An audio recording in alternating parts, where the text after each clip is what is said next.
All right. I am seeing some issues on Friday's quiz. So, without working it out for you and taking away your opportunity to make this grade, I'm going to go over a few things. There are several of you, when you're working this, you are making this harder than you need to. Okay. I'm going to go over one thing with you right now. This says 4 plus the square root of 36. So I'm going to reevaluate what y'all know about square roots because it is clear that you are making this too hard. The square root of 36 is what number multiplied by itself gives you 36.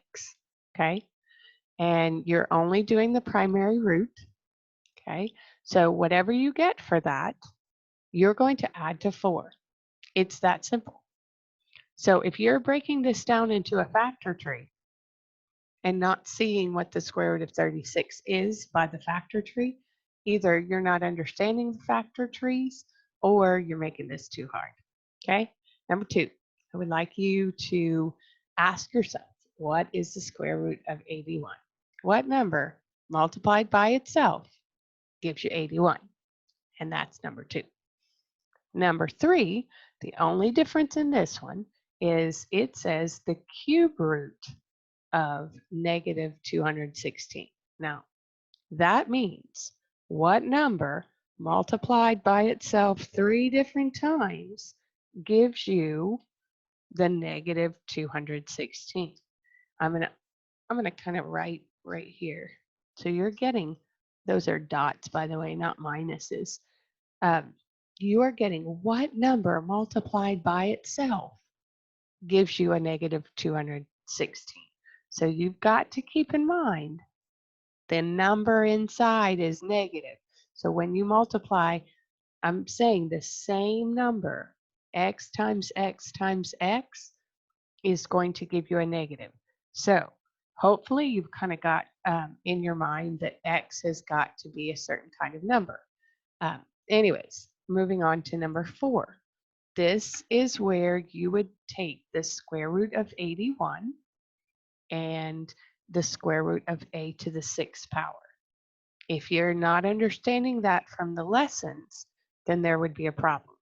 But hopefully you've understood it from the lessons. You've contacted me. You've watched the videos that I have on YouTube. You've also watched the con videos to understand how you would get the answer to that. But you're going to do it in 2 parts. Do the square root of 81 and then do the square root of a to the 6th power and then multiply them together. Okay, you are going to get an expression. So you're going to have an A in your answer. You're not going to get just a number. And then this last one, you are combining like terms. This is what you've worked on all week. This is a very simple combining like terms. I'm not going to go into it further. And over here, when you're telling me about your week, I want you to be serious. I want you to give me some positives. I don't want you to mess around and talk to me like I'm another student. I want you to give me good answers. So I gave you 15 points for this problem. So as I'm smiling and recording, I really want a real answer for this. If you have no idea what to say, at least say it in a very good sentence. All right.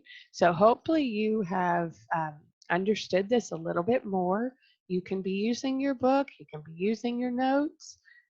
But again, I'd like to remind you, if you're doing an assignment and you're waiting until the last minute, and really this was a Friday assignment, so that's not waiting until the last minute. But if you're waiting until Friday to do your homework problems, and then you give me a call on Friday, it's a lot for us to go over on Friday. So please, please, please stay on top of your stuff.